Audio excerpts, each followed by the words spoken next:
Welcome everyone to Weekly News and DW with Major Tidbits, and the topic for this video is NBI hindi makausap si Sara.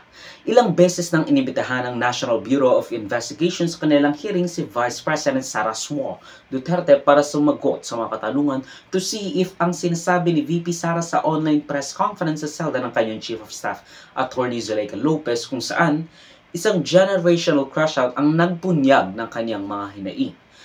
The crash-out resulted dahil sa witch hunt umano ng Administrasyong Marcos kay Duterte at sa paglipat ng kanyang Chief of Staff from Batasang Pamansa to a women's correctional facility sa gitna ng Takip Siling. In the online press conference na hinost ni VP Sara Duterte, naglabas siya ng baho ni President Bongbong Marcos, First Lady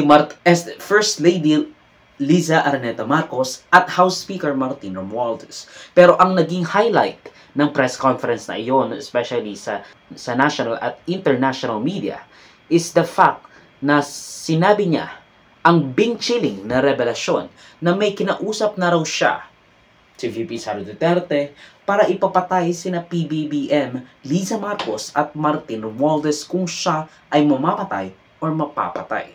May kinausap na ako na tao. Sinabi ko sa kanya, kapag pinatay ako, patayin mo si BBM, si Liza Araneta, at si Martin Romualdez. No joke. No joke. Nagbilin na ako, ma'am. Pag namatay ako, sabi ko, huwag ka tumigil hanggang hindi mo mapatay sila. And then he said yes. Now, of course, grave threats require grave response from the agency responsible sa mga ganitong bagay. Ang mga hearing na ito ay tinatanong kung napapasok ba siya sa controversial na anti-terrorism law of 2020s, which is also supported by his father, Rodrigo Duterte, at Cybercrime Prevention Act of 2012 dahil sa kanyang banta sa buhay ng kanyang dating katandem, asawa, at pinsan nito. Not to mention, they are the President, the First Lady, and the House Speaker, respectively.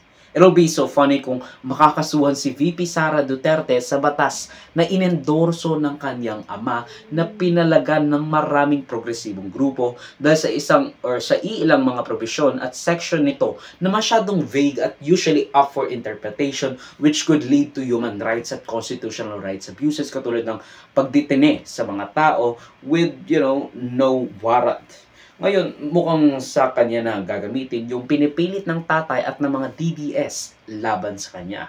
Patuloy na hindi siya pumupunta sa hearing ng NBI dahil sa mga rasong, I don't know if valid or not, pero the NBI seems to have been very, very patient with Duterte.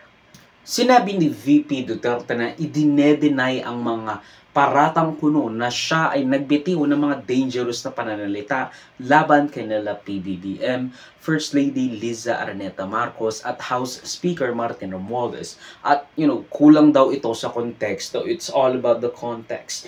Kasi ang nangyari doon, tinanong siya, hindi po ba kayo natatakot na nasa Batasang Pamansa kayo, binabantayan nyo si Attorney Zuleika Lopez, tapos, nasa lungga ka ng kalaban. And, ang sabi niya, again, may kinausap na ako na tao. Sinabi ko sa kanya, kapag pinatay ako, patayin mo si BBM, si Liza Araneta, at si Martin Romualdez. No joke. What I don't understand about her is the fact na masyadong naging lenient ang NBI sa kanya. Binigyan siya ng leeway multiple times, due process and everything. Hindi siya inaway, ginulo, and even if hindi magiging impartial ang NBI sa kanilang investigasyon on a pretty clear-cut case, kasi nakita naman na talaga natin sa press conference na yon na would have otherwise been already judged kasama ng imprisonment ng offenders tulad ng teacher na nagbirong papatayin daw si Duterte, si VP Sara Duterte. Nakulong agad siya.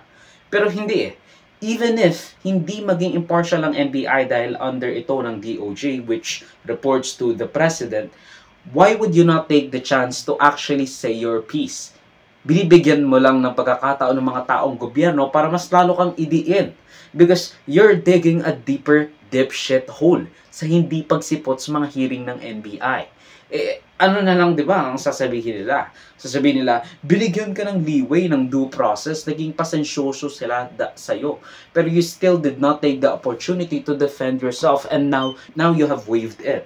You did not take the opportunity to defend yourself personally. Ang pinapadala mo, mga lawyer mo, kasi pupunta ka sa tito mong namatay, sa dinner, or sa fucking anniversary, something ng pagbubukas ng OVP satellite office mo or something like that.